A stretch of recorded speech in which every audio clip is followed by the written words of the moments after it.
Bem-vindos a mais um vídeo. Gente, eu sei que eu dei uma sumida, tá? Sei que estava sumida aqui do canal, pelo menos pra resenhas grandes, mas é que eu passei um mês aí muito tribulada, eu estava em cartaz, pra quem não sabe, eu sou atriz, eu estava em cartaz, enfim, aquela coisa toda, mas estou de volta, teremos muitos vídeos nesse canal até 31 de dezembro, então se prepara, aperta o cinto de segurança e bora lá. E estou aqui de volta, trazendo pra vocês uma resenha deste livro incrível, que é A Natureza da Mordida, da Carla Madeira. Mas antes de falar deles, aproveita que você já tá por aqui, se você ainda não se inscreveu no canal, se inscreve, ativa o sininho pra você ficar sabendo assim que sair um vídeo novo. Se já quiser me deixar um like, eu agradeço, que isso me ajuda pra caramba. E caso você se interesse por A Natureza da Mordida, eu vou deixar o meu link da Amazon na descrição do vídeo, tá, gente? Vocês me ajudam pra caramba quando vocês usam o meu link da Amazon. Eu estou com uma pequena alergia no olho, então eu fico aqui, lacrimejando, então a maquiagem vai dando uma borrada, não liga pra isso. A Natureza da Mordida é, na verdade, o segundo livro da Carla Madeira. Ele teve uma primeira edição lá em 2018 e em 2022 ele ganhou essa edição belíssima pela Record, com pintura trilateral, com esta capa incrível, já que a Record é a editora que publica hoje oficialmente os livros da Carla Madeira. A história se passa em Belo Horizonte e aqui nós vamos conhecer a Bia,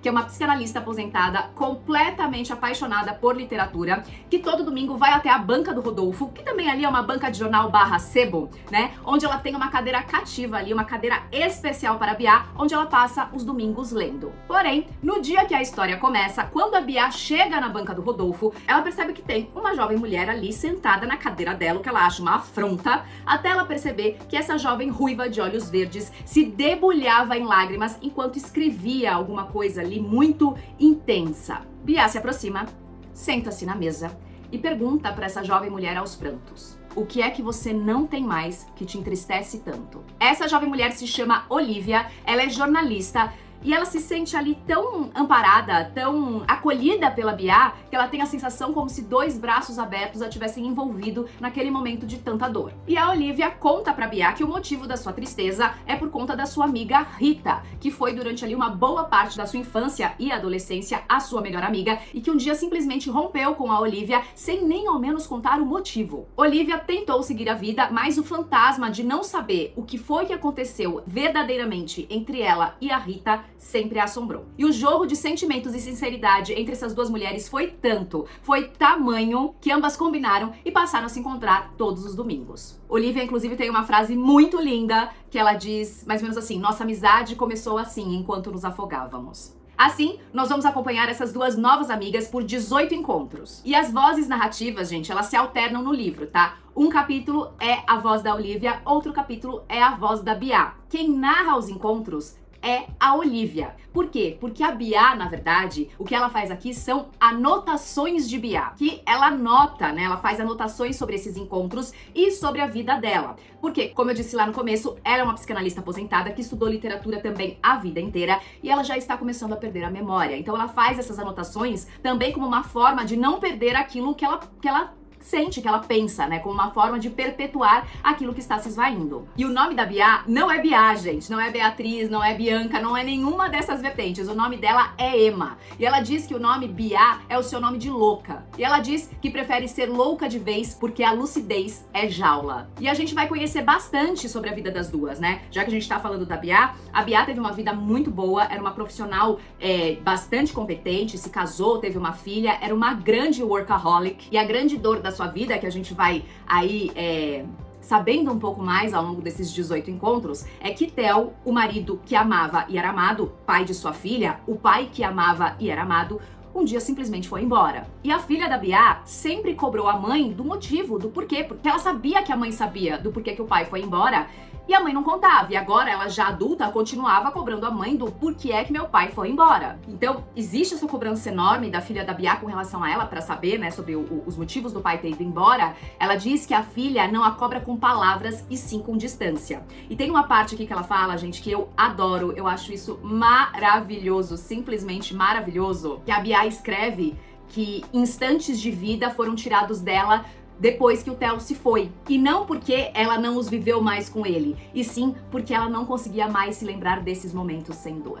Ai, Carla Madeira. Já a Olivia perdeu o pai de uma forma muito trágica quando ainda era criança, e a Laura, mãe da Olivia, passou a sustentar a casa sozinha. Ela era uma mulher extremamente bonita, muito desejada, e depois que ela ficou viúva, os homens sempre tinham segundas, terceiras, quartas e quintas intenções com ela, e depois que ela ficou viúva, isso piorou ainda mais, porque ela foi colocada numa categoria, né, gente, ainda mais que elas passam aqui. A infância da Olivia é década de 80, final de 80, começo de 90, como se fosse essa coisa de uma mulher viúva precisa de um homem. Então, esses homens ofereciam ajuda a essa mãe viúva com todas as outras intenções. Dos fatos eu não me lembro bem, mas fiquei impregnada de abandono, porque perdi meu pai e por muito tempo também perdi minha mãe. Ela custou a reagir. Ele fazia muita falta. Mas o tempo e a necessidade de cuidar de mim a trouxeram de volta. E a vida continuou, Bia, com sua inesgotável criatividade para inventar problemas. Onde existiu uma viúva com uma filha, muitos preferiam enxergar uma mulher necessitada de um macho, fosse para protegê-la, fosse para satisfazê-la. E um desses homens bem abusados foi um vizinho da rua onde elas moravam, o Sr. Dantas, que um dia se abusou de um momento de alta fragilidade da Laura para tentar abusar dela. Ela o atacou com um jarro, bateu na cabeça dele com esse jarro, e no momento que ele estava saindo da casa da Olivia e da Laura, bem na calçada estava passando quem? Dona Esmeralda, a esposa dele, que não era besta nem nada, e sacou muito bem o que é que estava acontecendo. Mas, obviamente, macho que contou pra Dona Esmeralda que foi a Dona Laura que foi pra cima dele, que ela queria ter um caso com ele, que era uma mulher desesperada por macho e tal. Dona Esmeralda sabia bem a verdade, sabia bem o marido que tinha, mas preferiu fazer a boba da história e ficar do lado do marido, e começou a difamar a mãe da Olivia pela vizinhança. Ah, o Sr. Dantas disse pra Dona Esmeralda que a Laura queria um homem pra pagar as contas.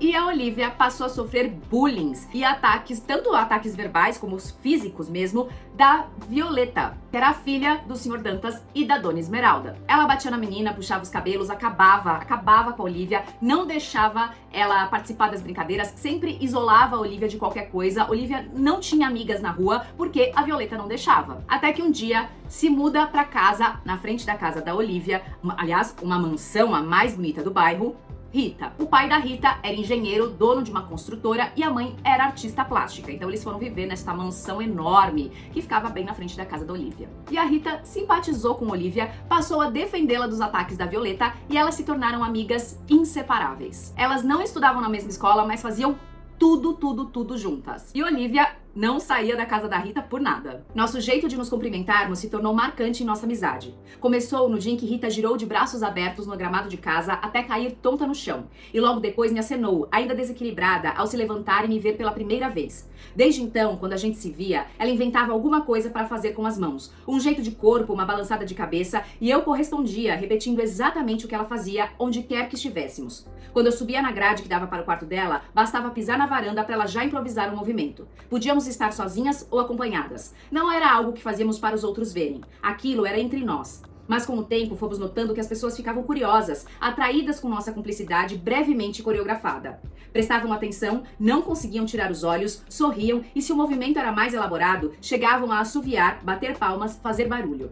Aquilo nos envolvia numa atmosfera interessante, nos dava personalidade, um certo charme. À medida que fomos nos tornando moças, começou a virar uma estratégia para fazer amigos, chamar atenção, paquerar. Rita tinha o pulso do ambiente na mão e era boa nisso. Sabia o que cabia fazer em cada lugar. Maior, menor, mais visível, mais discreto, mais alegre, mais contido, ela sempre dava o tom.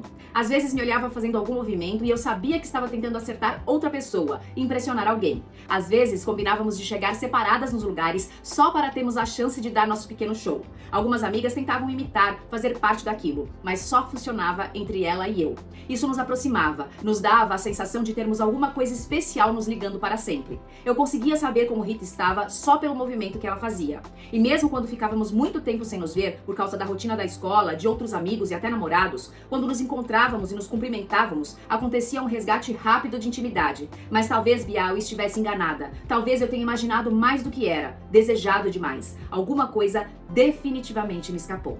Porém, a história das duas mudou completamente na época do vestibular, quando um belo dia Rita simplesmente mandou Olivia embora da casa dela. É assim, vá para nunca mais voltar, não volte mais, foram as palavras que a Rita usou para Olivia, e elas nunca mais se falaram. Olivia e a mãe, na mesma época que as duas se afastaram, resolveram se mudar para um apartamento, então elas iam sair da casa, se mudar para um apartamento, e o dia da mudança foi no mesmo dia da festa que foi dada na mansão dos pais da Rita para comemorar a entrada da Rita na faculdade.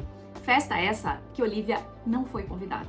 Aliás, pra mim, uma das cenas mais bonitas deste livro, gente, meu Deus do céu, uma das cenas mais bonitas deste livro é quando a Olivia está na frente do portão, vendo, né, aquela festa acontecer, com o coração dela despedaçado por ela não estar fazendo parte daquilo. E Violeta, que maltratava super a Olivia quando era criança, que Rita, inclusive, chegou aí pra defender, né, a Olivia da Violeta, ela passa na calçada, ela também não foi convidada pra festa. E, gente, é uma cena tão bonita, é uma cena tão humana, é uma cena de tantos sentimentos, é uma das cenas favoritas deste livro. É uma coisa incrível o que ela fala nesta cena dela vendo Violeta caminhando e passando pela casa da Rita. É de uma fragilidade humana tão linda. Ah, Carla Madeira, gente. E assim, nesses encontros, a gente vai, né, vendo essa amizade nascendo, crescendo, se fortalecendo, enquanto vamos descobrindo mais sobre a vida da Bia e da Olivia. E tem uma parte que a Olivia diz que ela se sentia aliviada, né, quando ela contava as coisas pra Bia. Bia sabia escutar muito bem, né, gente? Psicanalista a vida inteira. E ela não se importava de repetir, porque como a memória da Bia já não estava das melhores, a Olivia tinha que repetir muitas vezes as mesmas coisas. Mas ela dizia que não se importava com isso, porque ela falava que sempre havia algo que não tinha sido dito. Então, quanto mais ela repetia, mais ela lembrava. E já a Bia relata pra Olivia, né, essa angústia de uma vida toda, de agora ter a memória indo embora, dessa questão toda da filha cobrar a Bia pela verdade. Hoje ela perguntou de novo: você está se esquecendo das coisas? Não está na hora de me dizer o que aconteceu? Eu apertei os lábios para que não me traíssem. Balancei negativamente a cabeça, sustentando minha decisão. Dei as costas e saí. Saí para me convencer de que tinha direito àquele ponto final. Que depois do não quero, eu tinha direito ao silêncio, ao nada mais a dizer. Às vezes, a gente precisa saber por que nos abandonaram, Bia. Eu daria tudo para saber por que Rita me deixou. Sua filha talvez tenha o direito de saber por que o pai foi embora. Dói não saber, dói não dizer. Não está pesado demais esse silêncio? Bom, e eu vou dar mais detalhes só até aqui para não estragar o processo de leitura de vocês, que, gente, este livro realmente tem um processo de leitura dos mais interessantes que eu já fiz e também um dos mais desafiadores. Já explico pra vocês o porquê, tá? Esse foi o meu segundo livro da Carla Madeira, Eu Li Tudo é Rio, que inclusive tem resenha aqui no canal, vou deixar aqui em cima pra vocês e também na descrição do vídeo. Eu tenho Véspera, mas eu ainda não li Véspera, mas lerei em breve, porque assim, eu tenho vontade de ler tudo de Carla Madeira. Mas dizem que A Natureza da Mordida é o que tem, quem já leu os três, né, é o que tem uma forma mais diferente da escrita da Carla. E por que que eu achei ele um livro bem desafiador? O começo do livro, gente, é bem caótico. Apesar de ter sido um livro que eu adorei, amei, recomendo e eu quero poder reler, o começo dele, gente, é muito confuso. Tanto que em alguns momentos eu cheguei a pensar se elas não estavam em alguma sessão de análise, sabe? Você fala, gente, oi, como, quando, onde, porquê, sabe? Parece que as coisas não fazem muito sentido, mas isso é completamente proposital. A própria Carla Madeira diz que o começo do livro é propositalmente incômodo para jogar o leitor num estado de angústia.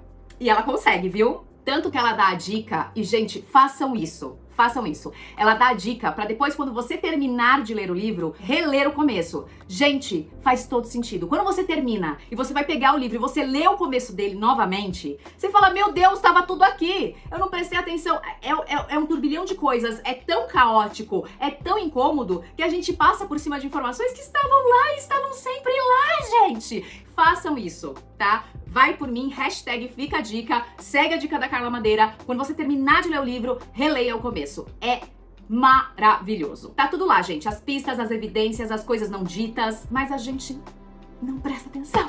E eu vi algumas entrevistas, né, da Carla Madeira pra fazer essa resenha aqui. Inclusive a entrevista dela do Roda Viva, que é maravilhosa, gente. Assistam a entrevista dela no Roda Viva.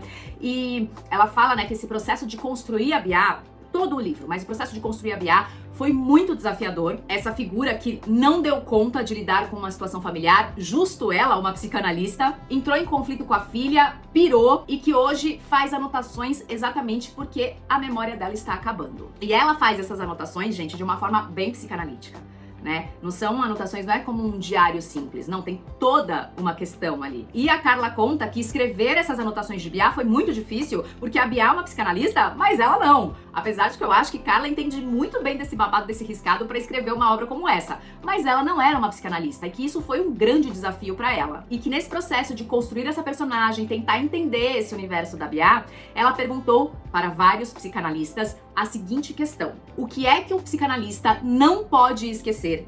Que enquanto ele não esquecer, ele ainda é um psicanalista. E a Carla também conta que, apesar da memória estar se esvaindo, a Bia tem muito a escuta, né? A Bia é uma personagem que sabe escutar muito, que aliás todos deveríamos aprender, porque a gente precisa saber escutar, né? Escutar o outro. Então isso ainda é muito potente nela. E é por isso que essa relação entre as duas também é tão profunda. Ela percebe, né? Ela sabe que a Olivia tem questões ali que precisam emergir. Então ela se abre, abraça a Olivia para que a Olivia possa ter o seu jorro. E a Bia é uma personagem completamente misteriosa, né? E que nós vamos descobrir bem da Bia por conta da filha, que apesar de não ser uma narradora, nas palavras da própria Carla, e a gente percebe aqui, ela tem um travessão longo na história, e aí a gente vai desvendar a Bia. A Carla conta, inclusive, que ela pensou em desistir algumas vezes, porque foi um livro realmente muito desafiador. Foi o livro que ela mais levou tempo para escrever, né? Ela levou 3 anos e meio escrevendo A Natureza da Mordida. Para além disso, Carla Madeira, que é assim, multitalentosa, né? Porque ela toca, ela compõe, ela escreve, ela é publicitária, ela é matemática, ela é uma coisa assim incrível e maravilhosa, que essa mulher é simplesmente genial. Ela também pinta. E no processo de A Natureza da Mordida, ela pintou acho que aproximadamente 40 quadros pra extravasar tudo aquilo que ultrapassava com a história que ela mesma estava criando. A Carla tem uma característica muito poética na escrita dela. Eu amo, eu adoro a escrita da Carla Madeira. E aqui, apesar de falarem que há um jeito diferente de narrar a história, diferente dos outros livros, a poética também está presente. E essa forma de escrever o livro também foi proposital, foi pensado. Ela falou, eu li numa entrevista dela, que ela falou que ela não queria repetir a fórmula de Tudo é Rio, ela queria uma nova forma de escrever, enfim, ela queria se jogar, experimentar, e deu muito certo. Assim como os outros livros, não preciso nem falar que as questões familiares em A Natureza da Mordida são super presentes. As 3 obras dela são atravessadas pelas questões familiares, que a própria Carla diz que, né, a família é como um lugar de potência, mas também como um lugar de violência. Inclusive, nessa entrevista que ela deu no Roda Viva, ela disse que ela se interessa muito por as questões familiares, e ela parte sempre dessas questões familiares, porque a família é o primeiro lugar que nos mostra o mundo e que vai ali equilibrando, ou deveria equilibrar, as nossas potências. Só que uma diferença entre, pelo menos do Tudo é Rio, que é o que eu li, e que posso falar aqui com propriedade, não li Véspera ainda, mas todos dizem a mesma coisa, que a diferença de Véspera e Tudo é Rio com A Natureza da Mordida é que aqui não é uma atitude impulsiva que rege ou muda a história. É exatamente o contrário. O que rege e o que move a história em A Natureza da Mordida é a decisão de não agir, a decisão do não fazer. É como se a maior parte dos personagens de A Natureza da Mordida tentassem evitar a tragédia. Ele, na verdade, é um livro sobre o não saber. Tanto que uma das frases mais marcantes do livro, que várias pessoas, quando estão falando de A Natureza da Mordida, citam essa frase, é a seguinte: não saber nem sempre é o pior lugar. É uma das frases mais marcantes que tem aqui na história. E que o não fazer, o não agir, o não saber também traz consequências. E nem sempre positivas, como a gente pensa, né? A gente acha que só ações impulsivas vão trazer coisas negativas. O não fazer também às vezes pode trazer, e também pode causar, e também pode ferir. E eu tenho a impressão... Não sei, pode ser que eu esteja viajando, né? Mas quando eu comparo Tudo é Rio com A Natureza da Mordida, eu tenho a impressão que aqui, pelo menos as principais, a Bia e a Olivia, são personagens mais racionais, sabe? Nos outros livros, eu via, no Tudo é Rio, eu via muito emoção. Personagens movidos pela emoção. E aqui eu vejo muita razão naquilo que elas fazem. E, gente, é uma obra que o silêncio permeia. É uma obra envolta nos silêncios. Porque o não fazer, o não agir, o não falar, o silêncio entra aí como uma consequência. A Carla também disse em algumas entrevistas que quando ela começou a pensar na história, ela começou a pensar no livro, né, pela paixão pela literatura, que é o que une as duas. Tanto que é muito interessante, gente, porque ela coloca diversas citações, algumas mais conhecidas, outras menos conhecidas, da literatura mundial, da literatura brasileira, principalmente na boca da Bia. E eu acho maravilhoso porque a Carla Madeira fez um índice, gente, dessas anotações aqui no final. Então ela vai falando qual é a anotação, o que ela colocou na boca da personagem, em que página está e o original. Então, assim, é maravilhoso, um trabalho incrível da Carla Madeira, que também diz em várias entrevistas, né, que pra ela, não só pra ela, né, mas que tem muito essa questão da literatura e da psicanálise caminharem juntas. Ela também, né, explica, né, que a Olivia e a Bia têm uma experiência traumática de abandono e existe um mistério, né, sobre qual é o motivo desse abandono. E elas se encontram nesse momento de extrema fragilidade. Então, nós temos as consequências, né? Quando o livro começa, nós temos as consequências desse abandono, mas nós não temos as circunstâncias. A gente não sabe como aconteceu esse abandono, o porquê que aconteceu esse abandono. E é isso que a gente vai descobrindo ao longo desses 18 encontros. E não preciso nem falar, né, gente, obviamente, que Olivia e Bia, ambas vão suprindo a falta na vida uma da outra. Gente, é um livro, acho que principalmente um livro sobre abandono, de diversas formas. É um livro sobre o silêncio, é um livro sobre o não falar, o não agir. É um livro sobre amor, sobre amizade, sobre famílias, culpa, perdão, frustração. Mas principalmente é um livro sobre as coisas não ditas. É um livro sobre as pendências da vida, sabe? As coisas não resolvidas. E, obviamente, as despedidas que quando a gente vive, a gente precisa ir se despedindo das pessoas de um jeito ou de outro. Eu gostei muito, gente. Às vezes eu acho que eu gostei mais da Natureza da Mordida do que É Tudo é Rio.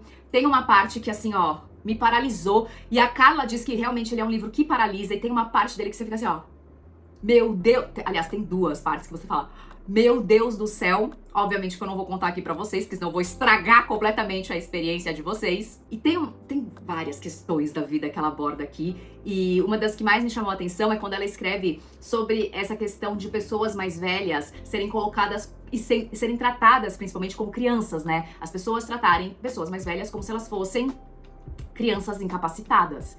E não, né, gente? Elas só são mais velhas, mas elas são adultas capazes. Não dá mais tempo pra nada. Só a menina que trabalha lá em casa ainda não entendeu que está encerrado e insiste em ter um projeto pedagógico para os meus últimos dias. Quer me ensinar a vivê-los. Vamos arrumar uma caminha bem direitinho? A senhora puxa daí e eu daqui. Isso, não tem nada que faça mais bem do que dormir em uma caminha esticadinha. Vamos tomar um banhozinho bem morninho, que banho quente abaixa a pressão e não podemos com essas baixarias.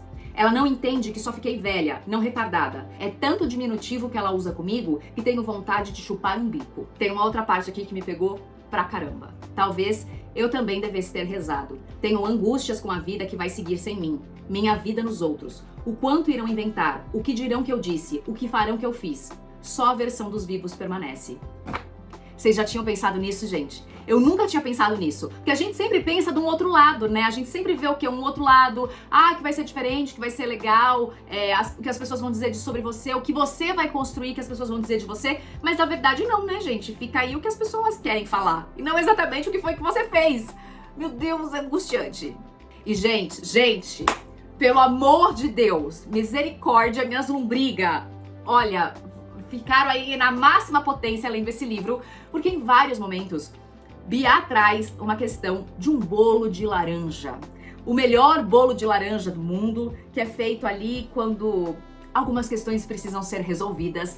E elas falam tanto deste bolo de laranja, do bolo de laranja, do bolo de laranja. E chegou no final e eu estava jurando que Carla Madeira ia me botar a receita do bolo de laranja e Carla Madeira não fez isso com a gente. Não tem a receita do bolo de laranja. Gente, o BookTok, o Bookstagram, o Booktuber, tá todo mundo enlouquecido com a receita do bolo de laranja. Tem todo mundo aí, um monte de gente compartilhando o que talvez possa ser a receita do bolo de laranja que Bia fala em A Natureza da Mordida, mas a receita oficial, original de Carla Madeira, não temos. Então, se você tem uma receita de bolo de laranja que você considera a melhor do mundo, pode botar nos comentários. Eu não vou ficar brava, compartilha com a gente, porque eu quero saber qual é a melhor receita de bolo de laranja do mundo. Mas a Carla podia, né? Menina, libera pra nós essa receita aí. É mineira? Ixi, deve ser um bolo maravilhoso mesmo. Mas de verdade, gente, se joguem, porque este livro vale muito a pena. Ele é muito incrível, ele é muito bom. Eu sou muito fã da escrita da Carla. E eu gosto muito porque a Carla não tem medo. Ela escreve papum, doa quem doer. E ela sempre coloca o melhor e o pior dos piores nos seres humanos. Bom, quem leu Tudo é Rio aí sabe bem o que é, né? Pois é. E até mesmo a Bia, sabe, gente? Bia, às vezes ela fala umas coisas, você fala... Oi? Como é que é? Né? Por umas horas você para pra pensar e fala, acho que eu não gosto tanto da Bia assim. Talvez eu pegue um rancinho dela, né? Mas por quê? Porque somos seres humanos, né? Qualquer pessoa que você conhecer a fundo, gente, Ninguém é lindo, maravilhoso e super desconstruído e incrível a todo momento. Todos nós temos nossa luz e sombra, né? Só que a gente tenta esconder a sombra pra mostrar só a luz. E vocês sabem que eu tenho muito uma questão com a Rita. Eu tenho uma questão com a Rita aqui, vou falar, não vai estragar o seu processo, tá? Não vai estragar. Mas eu acho, cara, que a Olivia era muito mais amiga da Rita do que a Rita da Olivia. Eu acho. E até um momento, assim, umas coisas que a Olivia fala, que parece que a Rita nunca estava verdadeiramente preocupada com as questões dela, sabe? Já vivemos bastante aqui, né? Tô com 3.8. Não que eu acho que necessariamente a Rita tinha ela era interesseira e tal. Mas não isso, mas eu acho que a Olivia era muito um suporte emocional pra Rita, sabe? E que parecia só que as coisas da Rita importavam. E foda-se, ela não queria saber da Olivia. Tive essa impressão diversas vezes. Me conta o que você achou, conta aqui nos comentários, você também teve? Se você ainda não leu e vai ler depois, veja o que você acha, se eu tô ficando muito louca. E inclusive no Roda Viva, eles questionaram a Carla Madeira exatamente por isso, né? Principalmente por conta do Tudo é Rio, o final do Tudo é Rio, enfim, todas as coisas que acontecem lá. E a Carla falou que ela acredita muito na força da literatura como uma arte essencial para nos colocar diante de outro ponto de vista, para conseguir, né, criar empatia por outras pessoas. E ela falou uma coisa que é muito interessante, né? Que na história do mundo, nas nossas vidas pessoais, enfim, se a gente pensar em guerras e coisas assim, a gente tem costume de chamar atrocidades de coisas desumanas. Mas aquilo que é feito por um ser humano, é humano, né, gente? E coisas assim são feitas desde que o mundo é mundo. Então por que a gente chama de desumano ações humanas? Aquilo é humano, não quer dizer que é certo, mas é humano. Quando a gente chama algo ruim, perverso, cruel de desumano, a gente tá tirando, eu acho que um pouquinho, sabe, aquela culpa daquela pessoa pelas ações dela, quase como se ela estivesse num outro lugar. Quase como se chamar, por exemplo, um cara abusador, um violento, um estuprador, até mesmo a gente chamar ele de louco. E não é uma pessoa muito plena das suas sanidades mentais que sabe muito bem o que tá fazendo. Então a gente precisa parar com esse negócio de chamar certas ações de desumanas. Se são seres humanos que fazem, são ações humanas sim, né? Perversas, cruéis, erradas, porém humanas. Ela diz que os seres humanos são como eles são. E uma coisa que ela falou também que não poderia concordar mais é que A Natureza da Mordida é um manual sobre como ouvir o outro. Eu achei isso demais, gente.